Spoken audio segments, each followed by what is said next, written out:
sekutu, di mana sebelumnya Jepang pada tahun 1944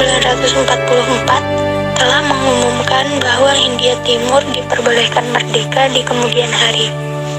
Pengumuman tersebut dilakukan karena tentara Jepang sudah semakin terdesak.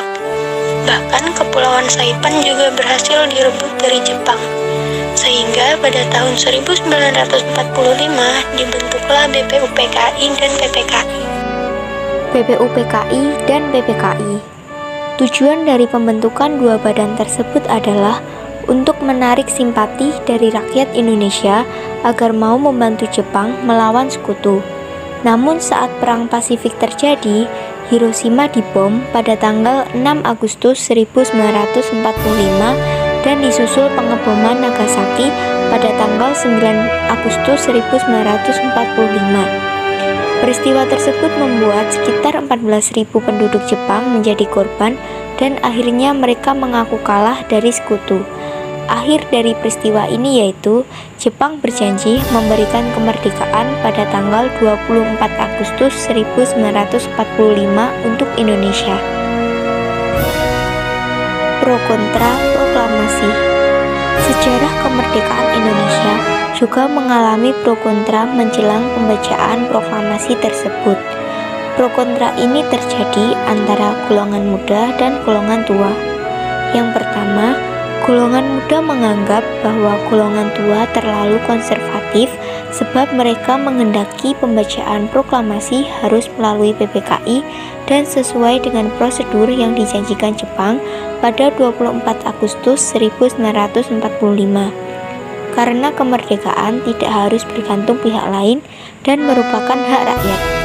Yang kedua, rapat resmi oleh golongan muda yang dipimpin oleh Khairul Saleh tersebut telah disampaikan kepada Soekarno-Hatta, tapi mereka tetap bersikeras dengan pendiriannya, yaitu proklamasi harus dilangsungkan melalui PPKI.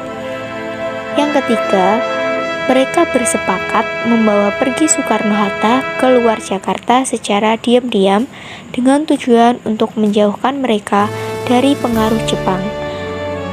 Pengamanan Soekarno-Hatta ke Rengas Dengklok dibantu dengan perlengkapan tentara peta.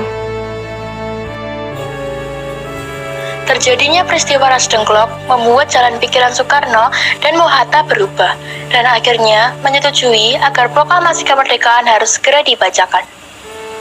Setelah kembali ke Jakarta, mereka menuju kediaman Laksamana Maeda yang telah dipilih untuk melakukan perumusan teks proklamasi. Karena Laksamana Maeda merupakan kepala kantor penghubung Angkatan Laut yang aman dari ancaman militer Jepang. Pada akhirnya, berdasarkan pembicaraan antara I.R. Soekarno, Hatta, dan Ahmad Subarjo, didapatkan rumusan teks proklamasi yang langsung ditulis tangan oleh I.R. Soekarno. Naskah tulisan tangan ini nantinya mengalami 3 perubahan setelah diketik oleh Sayuti Melik.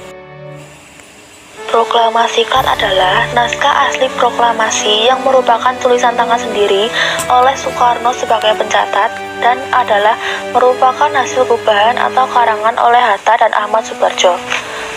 Para pemuda yang berada di luar meminta supaya teks proklamasi bunyinya keras, namun Jepang tak mengizinkan. Beberapa kata yang dituntut adalah penyerahan, dikasihkan, diserahkan, atau merebut. Hingga akhirnya yang dipilih adalah pemindahan kekuasaan.